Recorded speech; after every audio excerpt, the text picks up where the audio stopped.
कांग्रेस के इस रवैये ने हमेशा देश का बहुत बड़ा नुकसान किया है।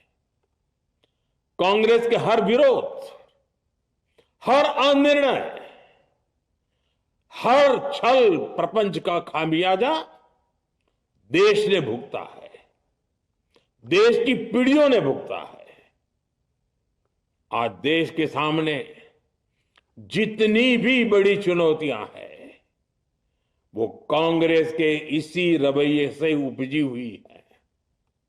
इसलिए ये लड़ाई सिर्फ एक कानून की नहीं है, ये लड़ाई कांग्रेस की उस एंटी रिफॉर्म मानसिकता के साथ है, जिसमें सिर्फ नेगेटिविटी है, नकारात्मकता है।